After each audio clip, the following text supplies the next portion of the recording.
Olá pessoal, tudo bem?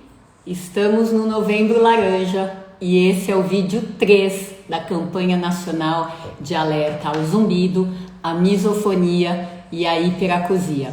A gente lembra que o vídeo 1 foi sobre o histórico da campanha e o meu próprio caso de cura, no caso um zumbido classificado como de origem emocional. O vídeo 2 foi dentro do grupo de apoio nacional a pessoas com zumbido, também um caso de cura do zumbido, classificado como metabólico.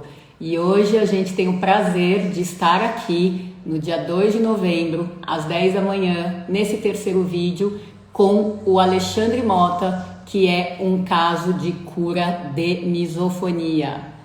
Aqui está ele, se é que tem alguém que ainda não, a gente vai chamar uma pessoa que acabou virando amiga, né? De tanto que a gente conversa por fora. Yes, Alexandre, que bom que você apareceu. Antes Olá, tarde bom do que dia. nunca. Me ouve bem? Te ouço Me ouvem bem. bem? Sim. Tive que mudar de lugar. Ai, tudo bem. Lugar, computador. Alexandre, no fim tudo dá certo, né? Se não deu certo é Eu vou, porque... eu vou só segurar o celular no suporte. Tá. Pronto. Falo, se não deu certo é porque não chegou no fim, né? Estou ouvindo passarinhos. Então, bom, eu estou num lugar lindo, com passarinhos. Eu sei que às vezes as pessoas com misofonia, que a gente espera que tenha aqui hoje no grupo, às vezes se incomodam com esses sons, mas enfim, tem coisas que a gente não consegue muito controlar. Eu até fechei uma das janelas, deixei a outra aberta. E eu estou explicando isso porque eu sei que eu vou me movimentar, mesmo prestando atenção. Ah, coisa fofa! Oi, Lívia! Tudo bem? Que bonitinha, fofa! Ó, vou mostrar para você meu coração laranja, viu? Eu conheço tanto de você, que seu pai fala tanto de você. Que fofa que você veio dar um oi pra gente, tá? Beijinho para você. Mas, gente, pessoas com misofonia, eu vou acabar bebendo água, fazendo o movimento de deglutição. A gente tenta se controlar ao máximo, mas a gente sabe que não consegue controlar coisas incontroláveis, por isso, porque elas fazem parte da vida. Então, eu já peço desculpas por antecedência, mas peço também a colaboração dos presentes para que a gente não deixe isso estragar todo o conteúdo que vai ser compartilhado aqui de coração para coração. Não é isso, Alexandre? Então, ó, eu quero começar dizendo, eu falei na outra parte, né, que eu reconheço muito o trabalho do Alexandre como uma pessoa que teve misofonia por muitos anos, criou mundos e fundos de atitudes, né, de ações para levar conscientização, levar explicação, levar teorias e levar formas de tratamento para quem sofre. E ele é um caso de cura, e adivinhem, o mais bacana de tudo, ele continua fazendo absolutamente tudo pelas pessoas que têm misofonia. Então, você merece o meu reconhecimento. Eu te vejo, te reconheço e queria, inclusive, Alexandre, te dizer que uma das coisas que eu mais vejo em você é o quanto o seu trabalho com boa vontade às vezes sofre críticas das próprias pessoas para quem você quer levar ajuda. E aí eu estou absolutamente no alinhamento com você. Então, para essas pessoas que te criticam, eu só quero dizer que eu te valorizo muito, tá bom? Então, vamos começar a live nessa sintonia, porque quem quer ajuda, a gente ajuda. Quem tá fechado, eu sinto muito, é num outro momento e tudo bem, certo? Certíssimo. Então tá bom. Ó, Vamos lá, então. tanto que eu te reconheço e valorizo, que eu vou deixar você explicar para as pessoas o que é misofonia. Como que você enxerga esse problema? Muito bem. Eu enxergo a misofonia como uma forma que nós temos de reagir a estímulos externos, no caso, ações, de uma forma automática, autônoma, pelo sistema nervoso. E é uma resposta também comportamental que envolve emoção de raiva, angústia, e sem resposta a uma baixa tolerância a ações específicas. A definição que eu mais enxergo agora da misofonia é que me atende às minhas convicções. Perfeito. Eu vou só complementar um pouco, porque a parte mais famosa da misofonia, de fato, é uma aversão a sons, ao que entra por aqui. Miso quer dizer aversão, fonia, sons. Mas ela é mais do que isso, né? Então, essa foi uma das fichas que me caíram para falar, né? Bem pouco tempo, enquanto eu estava me preparando hoje, porque tanto de pesquisa como de relato de paciente, existem muitas pessoas que têm a misofonia acrescentada da mesmíssima aversão por estímulos visuais. Então, olhar uma perna batendo, um movimento repetitivo e não só um som repetitivo. Perceber, sentir na pele estímulos senestésicos repetitivos, né? Ou na própria pele, ou ver alguém fazendo isso, arranhando, por exemplo, passando a mão na calça, jeans, por exemplo, né? Se coçando. E tem uma coisa que eu vou falar aqui, que eu quero que vocês levem com muita seriedade. Tá? Existem alguns relatos de literatura, e eu também já tive oportunidade de ver na prática pessoas que, na aversão ao estímulo sonoro, acabam tendo um orgasmo. Sim, um orgasmo. Tá? E pergunta para ela se é bom. Não é bom. Tá? Então, hoje, a misofonia está como uma síndrome de múltiplas estimulações sensoriais ao mesmo tempo ou individualizadas, às vezes nas mesmas pessoas, tá?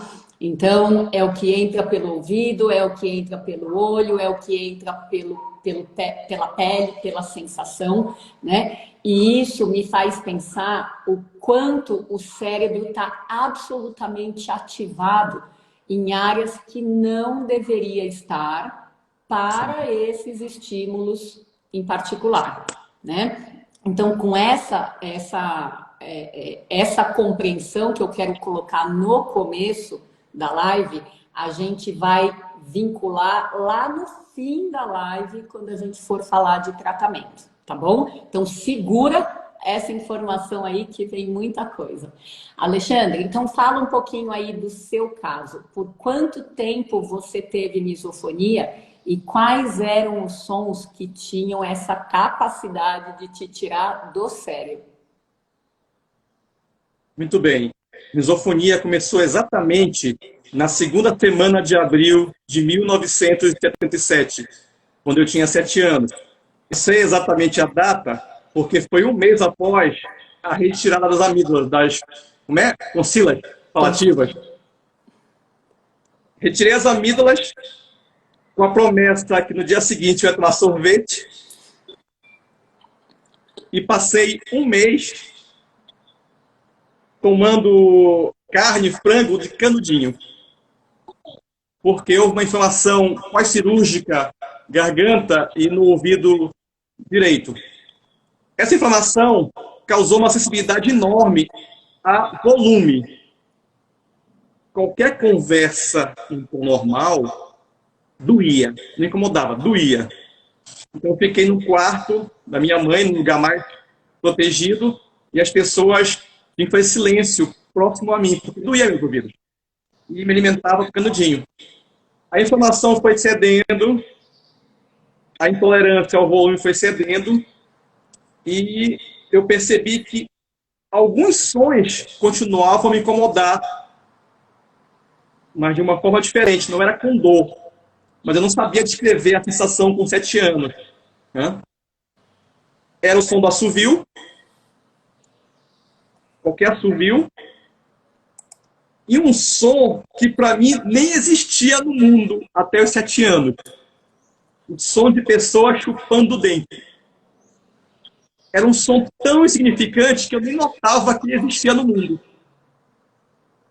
Então, esses 2 sons começaram a me incomodar de imediato. Segunda semana de abril. Eu tinha 7 anos, meu irmão tinha 16, era adolescente. Né? Todo aquele meu tratamento, as pessoas se dedicando a mim, causou um pouco de ciúmes. Eu era irmão caçula, mimado, enfim. Então, a forma como ele tinha que lidar com aquilo era, de alguma forma, me provocar. Quando ele percebeu que o assovio me incomodava, ele começava a assoviar perto de mim. E eu não tinha como me defender, né? Como todos... Foi quando o assovio de todo passou por um incômodo que me agredia.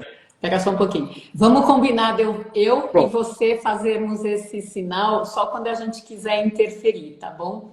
Bom, seu irmão fazia como a maioria dos irmãos, né? E como eu vejo em crianças e adolescentes falando que os coleguinhas de classe também são as pestinhas.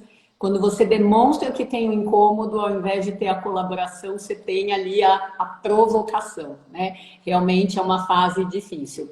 De qualquer jeito, daria para a gente pensar que todo esse começo aí com uma cirurgia que tinha uma expectativa X, ainda mais para uma criança, e virou, de fato, um negócio completamente diferente de X, gerou uma memória traumática aí dessa situação, certo?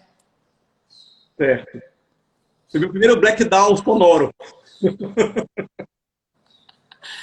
Então, dos sons que viraram gatilhos, você terminou de contar ou tem mais algum? Assovio e chupar de dente inicialmente. Né? Inicialmente. Mas depois, os sons de mastigação, som de chupar qualquer coisa, começaram a incomodar. Era uma sensação difícil de descrever para uma criança. Eu me sentia como invadido, né? A minha integridade. Como se eu estivesse sendo agredido por alguém. E eu queria logo fugir dali. Eu tentava querer agredir. Sendo criança, eu fugia, né? E depois comecei a perceber, com mais uns meses, sons de lixar. Então foram os primeiros sons que me incomodavam. Perfeito. E eu sei que você teve fases na vida aí, né, de misofonia, porque a gente já teve o privilégio de conversar com o Alexandre em maio desse ano, durante a semana estadual vale aqui só para São Paulo, de conscientização da misofonia. Então, ele já tinha explicado numa outra live, que aí está no nosso feed também, sobre essa questão dele. Então, ele teve fases ao longo da vida, e eu queria que você quantificasse, para quem está nos ouvindo, porque Sim. Eu acho que números falam super bem, entre 0 e 10 de incômodo, quanto que a misofonia te incomodava? Sendo 0 nada e 10 insuportável. Ok. Quando eu pego o pior período, eu vou chegar em 10, então a infância, aquela primeira fase da infância, dos 7 aos 14 anos, ainda era 4. Ou seja, eu ouvi os sons, mas eram sons que meu irmão fazia em momentos específicos. Eu não tinha esses sons na escola, naquele momento ali. E eu evitava, as pessoas evitavam fazer chupar dente perto de mim. A família me apoiou ali, né? Porque viu aquele meu estado de dor antes, né? Então, fica baixo. Na adolescência, quando eu começo a estudar piano, e eu vou desenvolvendo o meu ouvido para ficar mais sensível à música, evidentemente eu tive o preço de aumentar a sensibilidade aos sons. Mas nos ambientes que eu me inseri, escola de música, minha própria escola, ainda eram ambientes tranquilos. Aluno não podia assoviar em sala de aula, hipótese alguma, mastigar chiclete, que aí os professores reprimiam. Aí veio a terceira fase, quando eu saí do ensino médio e fui para uma universidade. E eu comecei a trabalhar, então eram ambientes totalmente diversos, diversificados, onde as pessoas começavam a fazer isso em qualquer momento, sem nenhum critério. Então, para mim, começou a seis. O ápice disso, quer dizer, o limite foi aos 28 anos, em 1998, quando o meu curso estava afundando, que eu não conseguia frequentar as aulas, não conseguia fixar empregos, poucas pessoas ao meu redor me ajudavam, a minha mãe, basicamente, as pessoas que me relacionavam, então eram pouquíssimas pessoas que me ajudavam. Então, chegou um momento que eu tinha raiva de tudo. E era uma raiva contida, eu não demonstrava, porque eu precisava criar uma máscara, porque se eu me expusesse, a impressão que eu tinha que ia ser pior para mim, as pessoas iam, né? Era a minha visão. Então eu tive que manter esse sorriso e, por dentro, aquela raiva das pessoas. E a raiva de tudo, não era só raiva mais dos sons. Se a pessoa me provocava com som, eu tinha raiva de tudo relacionado a ela. E generalizava tudo. Então, se eu achar que uma pessoa ia fazer um som, mesmo que ela nunca fizesse, eu já tinha aversão à pessoa. Então, era uma aversão a sons que foi se transformando em aversão a pessoas, aversão a lugares, aversão a situações, que me restringiu muito.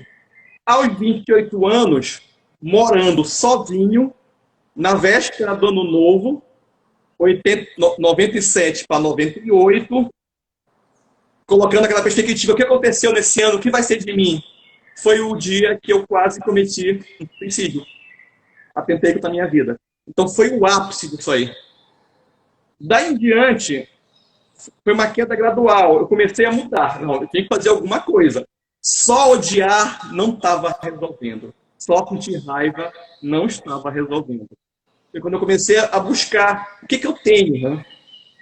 E aí eu comecei a investir em relacionamentos mais duradouros. Eu comecei a tentar explicar e comecei a tentar tolerar. É bem difícil. O maior desafio. As coisas começaram a melhorar realmente quando, há 10 anos atrás, quando eu entrei numa relação estável e planejei ter filhos, que você viu a Lívia aqui. Quando a Lívia nasceu, eu tinha decidido o amor que eu sinto por ela tem que ser maior que tudo, então eu vou enfrentar tudo. Se eu tiver que sofrer qualquer coisa, mas pelo amor por ela, eu vou enfrentar. Em função dela, eu comecei a buscar conhecimento, tentar tratar, até eu descobri finalmente, em 2016, dia de Natal, misofonia. Quando eu descobri misofonia, veio um alívio. A maioria das pessoas que descobrem tem um alívio. Poxa, tem um nome isso. Se tem um nome, deve ter outras informações que me ajudem a tratar. Em seguida, descobri o grupo de apoio, que é na época a misofonia portuguesa, agora a misofonia síndrome no Facebook. Tinham 3.000 pessoas. Quando eu olhei os relatos, eu olhei assim, nossa, eu agora estou no 3, mas estou vendo relatos 7, 8, 9. Relatos de 20 anos atrás, da minha própria vivência.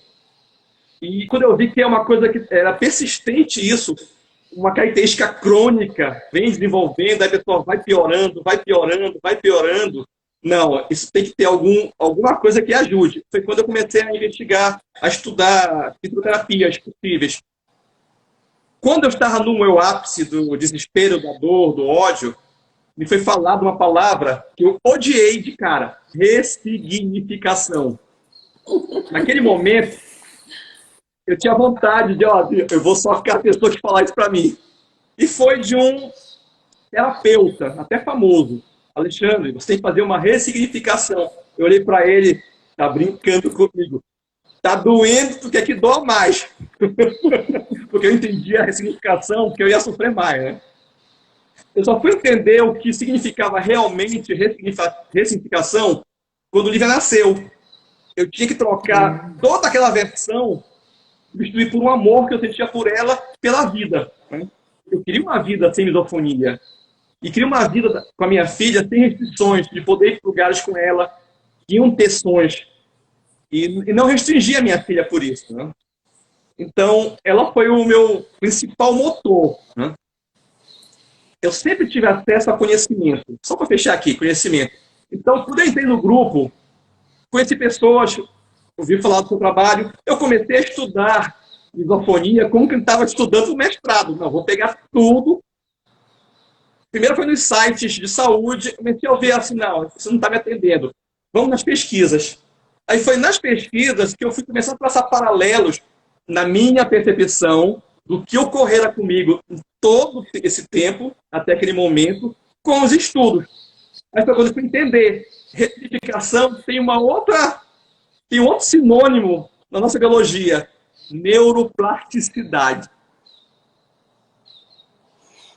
E foi através desses atos externos, não, eu vou começar a tentar raciocinar e não reagir, não, eu vou começar a pensar em coisas boas, vou começar a criar culturas boas, o que me dá prazer, o piano, minha filha, para substituir esses momentos de raiva, de ódio, de aversão, de emoções negativas, por momentos de prazer. Era difícil? É difícil, não é fácil, não é simples assim. Mas ao fazer isso, eu comecei com o tempo a perceber que eu estava menos reativo aos sons. Às vezes, entre ouvir o som, ter a percepção que o som incomodava e ser incomodado, não era imediato, já tinha um passo de tempo. Aí eu percebi, se eu começar a fazer alguma técnica que me relaxe, respiração, pensamento positivo, eu começava a retardar mais ainda. Isso foi melhorando, até chegar ao ponto que terapias já conhecidas começaram a funcionar em mim.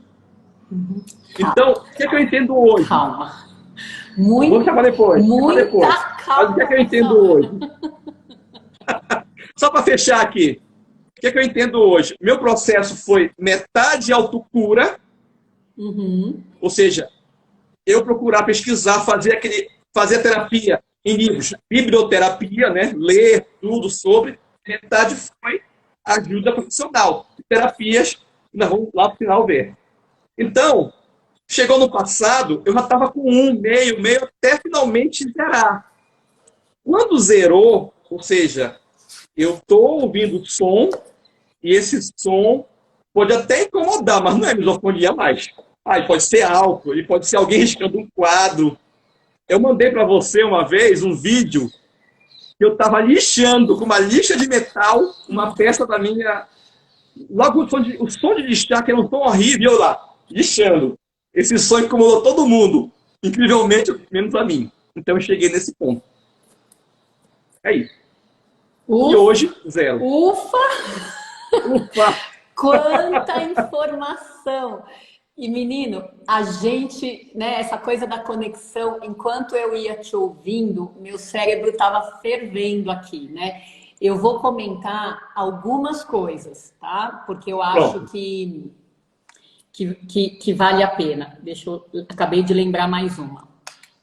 Bom, primeiro, o ouvido não tem uma janelinha, uma porta que barre o estímulo que entra por ele. Diferente dos olhos que a gente fecha e não enxerga, o ouvido é sempre aberto e deve ter motivo para isso, né? Com certeza, se a gente pensar nos sons de alerta que a gente precisa receber, não adianta um som de alerta chegar e tem uma porta fechada, tá? Bom, dentro dessa característica que os sons entram, a gente querendo ou não querendo, olha o que você falou, não sei se você reparou, você falou a palavra invadido. Eu me sentia invadido. Pensa na força dessa palavra e no que está por trás dela. Quer dizer, o som entra sem eu querer, invade a minha paz, a minha tranquilidade, o meu cérebro e a minha vida, e eu não posso fazer nada. Qual é a reação mais lógica e natural? Raiva.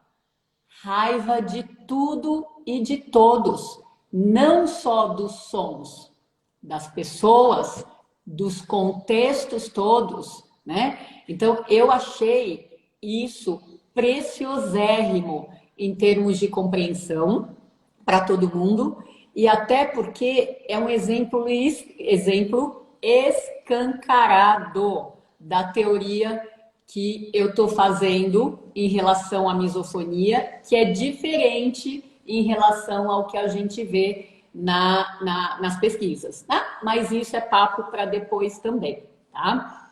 Bom, falei do ouvido sem porta, sem barreira, falei da questão da invasão e da raiva, falta falar um pouco da questão do cérebro, né?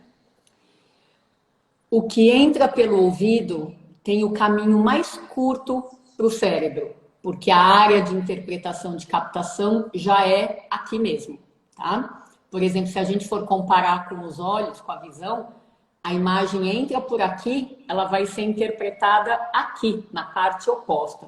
O ouvido entrou aqui, já está aqui, tá? Então, para mim, faz todo sentido que o que entra pelos ouvidos seja uma coisa prazerosa, como uma música que você gosta, ou seja um som aversivo, como algo de misofonia, vai estimular, vai para a área mais curta e vai, que nem dinamite, ativar outras regiões também, tá? Então, dentro da misofonia, a gente já sabe de algo que é extremamente parecido com o zumbido, e é um dos motivos pelos quais eu faço esse link. Cada aula que eu dou, eu tento angariar profissionais que entendam de uma coisa para entender da outra, porque é muito parecido. O cérebro de pessoas que tem o zumbido como um som que incomoda bastante é muito parecido com o cérebro de pessoas que têm misofonia e sofrem bastante, ou hiperacusia e sofrem bastante. Áreas auditivas e reativas, emocionais, de atenção, de memória, são todas ativadas, né? E essa é, entre aspas, a beleza da coisa. Como o cérebro reage tão forte para coisas que poderiam ter outro significado, né? Bom, e daí é impossível a gente não vincular com memória traumática, tá? E Isso. Também é impossível não vincular com o que o Alexandre fez, que foi iniciar o mundo da música, porque a música tem um potencial indiscutível de ativar várias áreas do cérebro, tá? Então, a gente sensibiliza várias áreas por causa da música e daí vem um estímulo não musical, aversivo e ele voa por todas aquelas mesmas áreas ativadas para o prazer da música, porque as portas, as conexões, ou seja, a neuroplasticidade está toda aberta, está absolutamente toda aberta. Então, quando eu ponho a sua fala nesse meu raciocínio, parece tão natural o que você está contando, né? Parece tão fácil de entender, não é exagero. E quando você contou, eu agradeço de você ter se exposto, né, com essa vontade que você pensou em suicídio, né? Fica fácil de entender e de achar que não é exagero. Bastam 5 segundos da gente tentar se colocar nessa vida que você se descreveu para entender, não é frescura, né? Então, muito bacana o seu depoimento e também adorei a questão que você passou a ressignificar a palavra ressignificar, porque ela é uma preciosidade para todo mundo, né? E que bom que veio um casamento estável, que veio uma filha fofa, e que delícia ter podido ver a Lívia aí ao vivo pela primeira vez. Então, muito bacana, só por isso você já está de parabéns. Mas, de qualquer jeito, vamos em frente aqui em algumas perguntas que eu tinha de script para você, né? Vamos entrar, você já falou bastante da questão das notas ao longo do tempo, em tudo que te atrapalhava, e eu queria saber com mais detalhes essa parte do que você fez para melhorar. Então, antes de você me responder, eu vou pedir licença para dar mais uma fechada no assunto. Assim como quem busca a cura de zumbido, e a gente tem que lutar contra essa lavagem cerebral que a gente recebe da internet, que não tem cura. É a mesma coisa para a misofonia. Quem quer lutar contra esse paradigma, mudar esse paradigma, esse dogma, é claro que tem que fazer diferente. E o Alexandre já mostrou para que ele veio, para fazer diferente, tá? Então, essa parte de autocura que ele fez, não é todo mundo que está a fim de investir nem tempo, nem esforço, mas isso é necessário. Então, por sorte, a gente tem pessoas como ele que vão buscar, e daí eles trazem já mais mastigadinho, mais direcionado. Então, gente, como que alguém que sofre vai pensar em não aproveitar essas oportunidades que aparecem, né? Então já fica assim o meu puxão de orelha de propósito, né? Para as pessoas que falam que querem, mas não se mexem. Elas preferem ficar sentadas no sofá. Então a sua versão de autocura é maravilhosa e eu de novo faço questão de realçar esse seu traço. Agora, vamos falar um pouquinho da parte da sua cura que tem a ver com tratamentos. A gente aqui não faz propaganda de profissionais, não cita nomes, mas eu queria que você mencionasse como foi o seu processo, com que métodos você chegou lá. Bom, depois que eu descobri misofonia, porque antes eu estava tentando um diagnóstico de síndrome talâmica, porque encontrei uma literatura, um manual de neurofisiologia, Ângelo Machado, sobre um paciente que tinha dores inespecíficas e não sabia explicar a dor quando ele ouvia certo tipo de música em algum ambiente. Eu olhei assim, não, está próximo. Então eu fui com o médico, fechou as cabeça, neurologista, nada. Quando eu encontrei misofonia, eu olhei assim os relatos, assim, então, isso bate mais com o que está acontecendo. Então vou no otorrino. No otorrino, que era referência aqui, em Belém, é referência. Atendeu minha filha muito bem. Essa otorrino não conhecia a misofonia, mas ela tinha um perfil que eu gostava. Ela estava ligada a pesquisas, instituições. Então ela ia atrás do termo. Ela fez exames, detectou DPAC, né, distúrbio no processamento auditivo central, e ela teorizou comigo que esse DPAC eu podia ter desenvolvido para justamente não ouvir os sons que me incomodavam. É porque em restaurante, em conversas, não consigo ouvir às vezes as conversas, mas também não consigo ouvir os sons que me incomodavam. Mas enfim, aí ela achou outra profissional que desta vez conhecia misofonia, e zumbido, hiperacusia. Otorrinofoniatra, no caso, foniatra. Fui com ela, ela ouviu meu relato. Vamos fazer o seguinte, vamos testar primeiro se tu tens, auditivamente, que pode estar contribuindo. Vieram exames, DPAC, enfim, aí possível decência, quer dizer, um possível problema na cóclea, e para justificar porque às vezes eu sinto incômodo de dor com assovio. Aí ela pegou 2 rituais, vou te encaminhar agora, para 2 tipos de terapia. Uma terapia para habituação, ela colocou suspeita misofonia lá no encaminhamento. Não tinha CID, não tem CID. Para fazer habituação, e uma outra para tratamento psicoterápico, ou seja, tratar a ansiedade. Uhum. Ela mesma, profissional, ela também é acupunturista. Então, ela já começou a tratar a minha ansiedade com pontos específicos para ansiedade. Realmente, os pontos que ela aplicava reduzia bastante, principalmente, a minha reação à mastigação.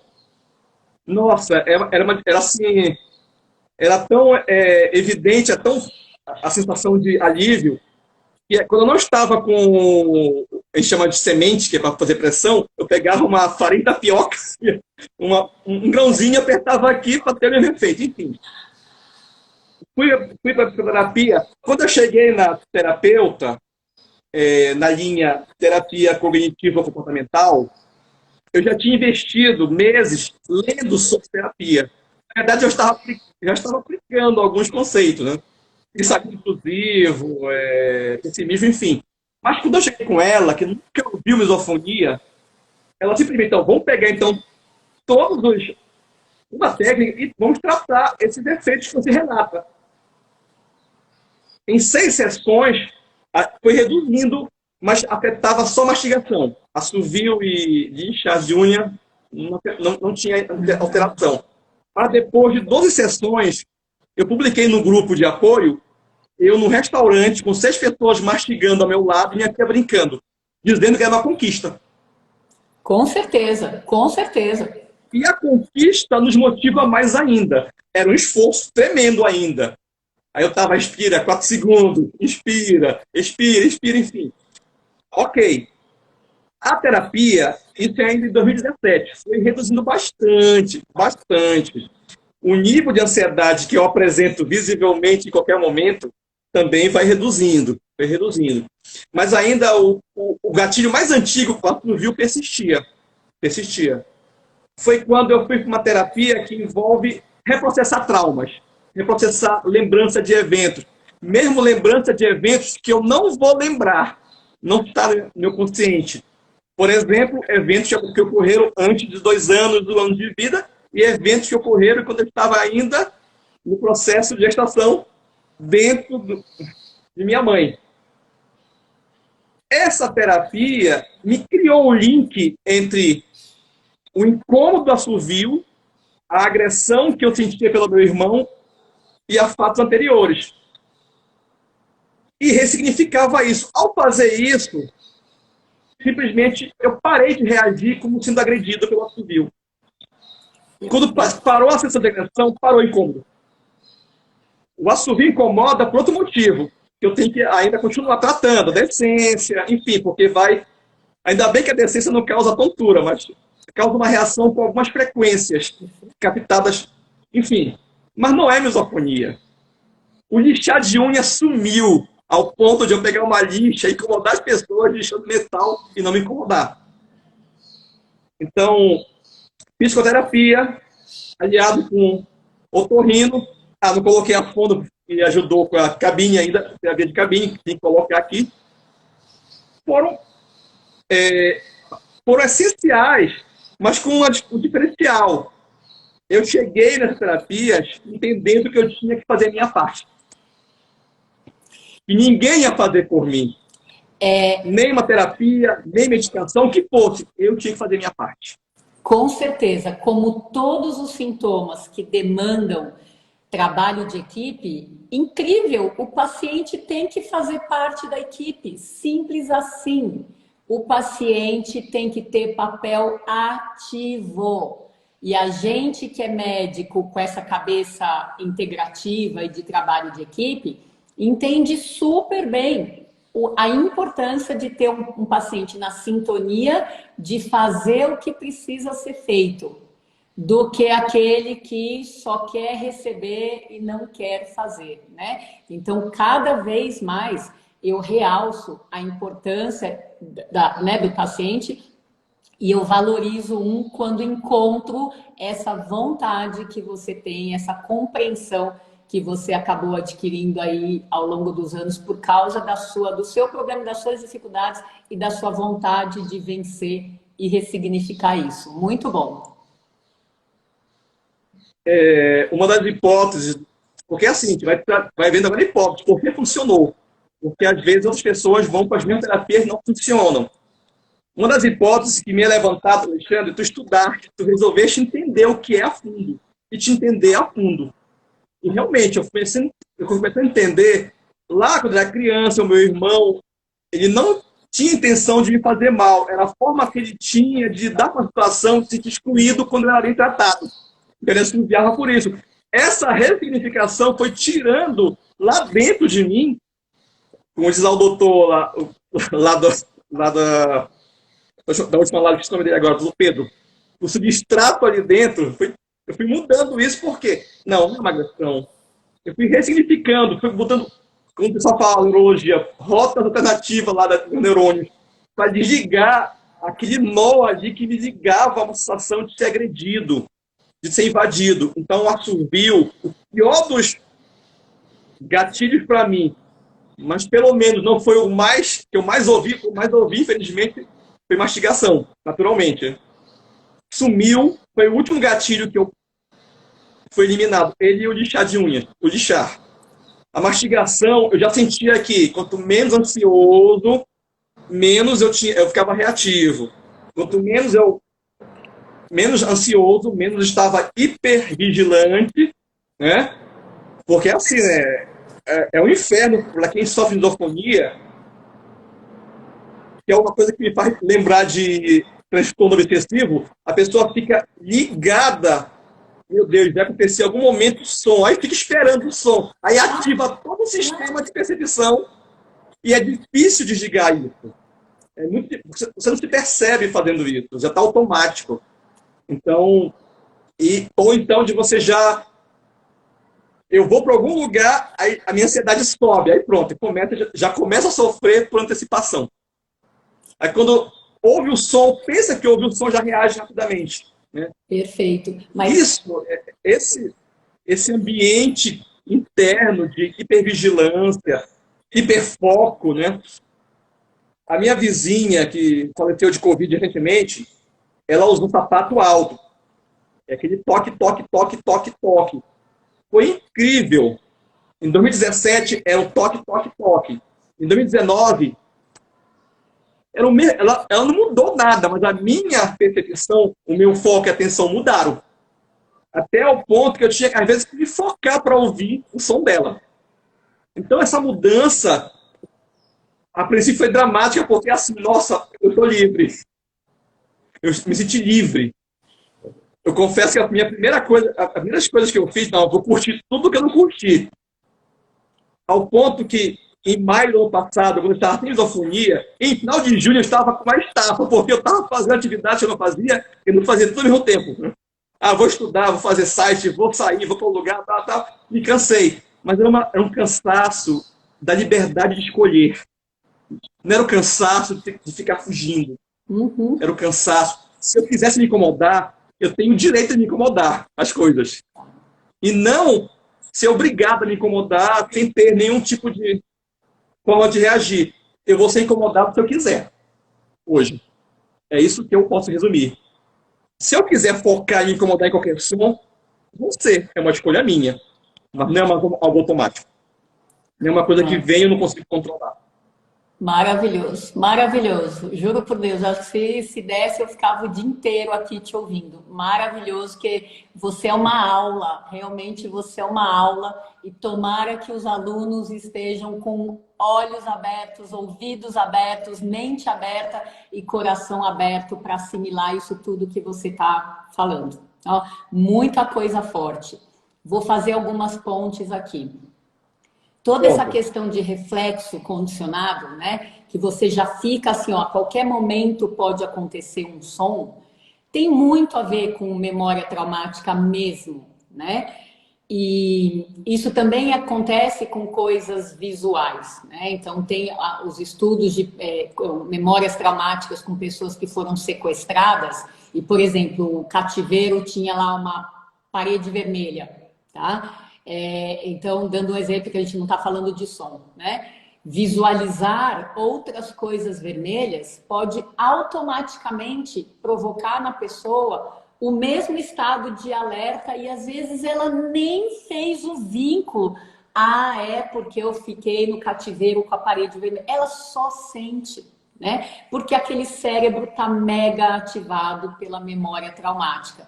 E às vezes não, muitas vezes mesmo, a maioria das vezes, a memória traumática está onde?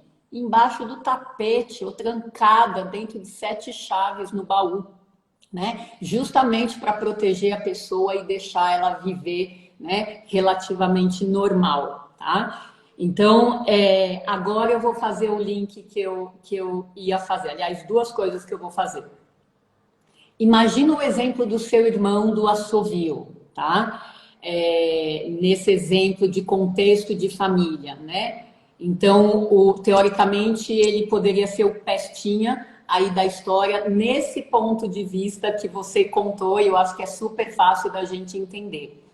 Mas, esse ano, eu ouvi de uma pessoa que eu respeito muito, uma frase que entrou em mim com uma facilidade enorme, e eu vou repetir para você.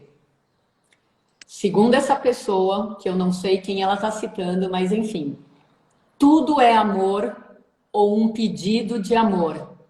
Então, imagina alguém que assovia, mesmo tendo um potencial de ser irritante, porque isso chama atenção para ela.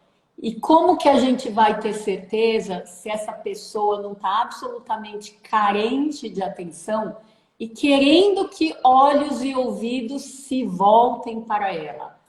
Ponto de interrogação. É uma possibilidade. Eu nem conheço o seu irmão, então fica aqui para a gente pensar. A própria raiva, os haters da internet, hoje, depois dessa frase, que eu tenho um monte de hater, né? Já falei várias vezes.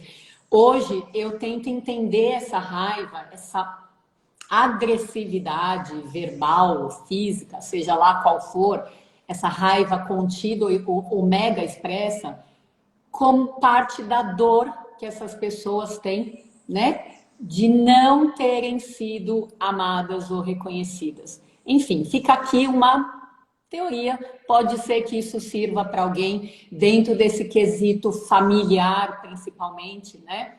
Porque a misofonia já é um problema e ter pessoas na família que ou desrespeitam ou não valorizam ou sei lá o que é mais difícil ainda, né? Bom, mas o link que eu queria fazer com você, dentro do que eu coloquei ali no começo, da misofonia, indo além do desconforto auditivo e integrando o desconforto visual, o desconforto do movimento e até a questão do orgasmo num contexto ruim, né? Imagina, teoricamente, orgasmo para praticamente todo mundo era para ser uma coisa boa. Então, veja, ressignificar é a palavra de ordem mesmo, né? E por que eu venho com essa teoria de que as pessoas com misofonia não têm raiva dos sons, mas sim são pessoas que, por determinados motivos, tiveram que se encher de raiva. E às vezes os motivos não estão claros. Então, os sons são apenas um objeto do direcionamento da raiva daquela pessoa que tem que sair por todos os poros, em todas as direções, para vários alvos diferentes. Então, essa é a minha teoria a partir da observação de alguns casos. E eu mencionei brevemente aí que em 2020 a gente teve a aprovação do Comitê de Ética da USP para fazer uma pesquisa inovadora, um projeto piloto com 10 casos de misofonia grave através de uma sessão de constelação familiar sistêmica, tá?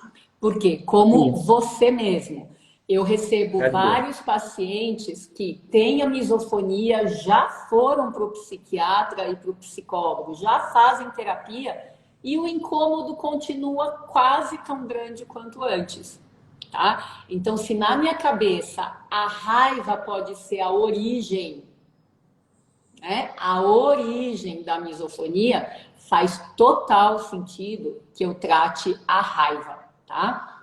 Bom, estamos no começo de novembro. No fim de novembro, a gente termina, na verdade, o 11º e 12º casos.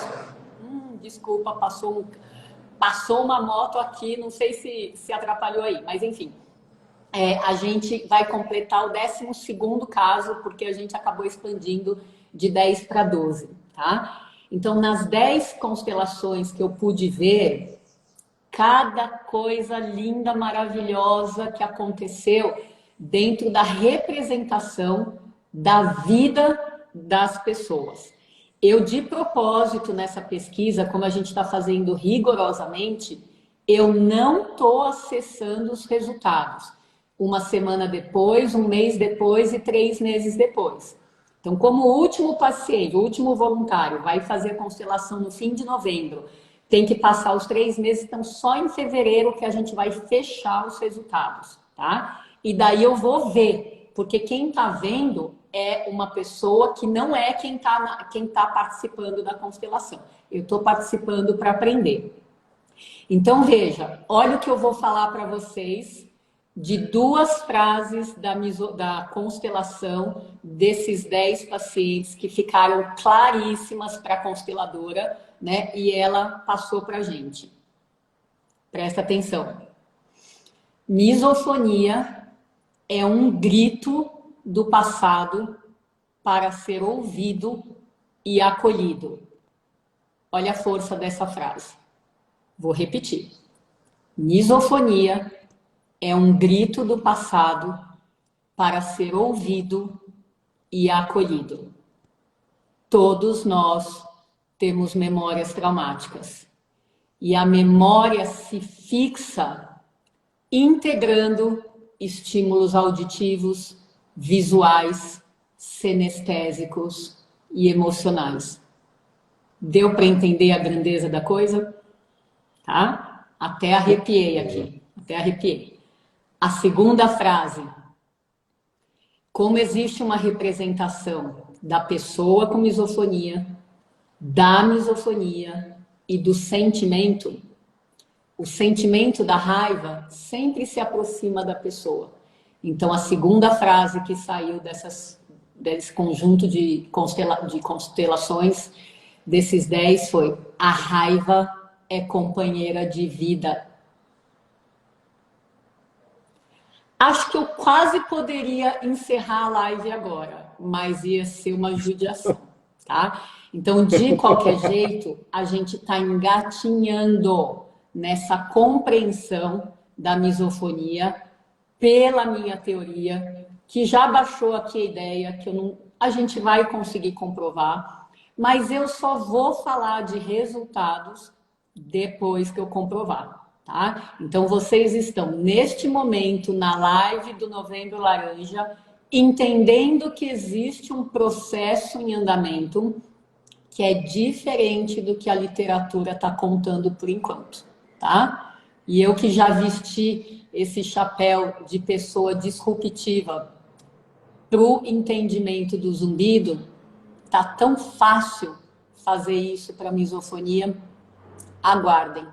Aí vem mais coisas. Olha o silêncio do grupo. Olha o silêncio do grupo.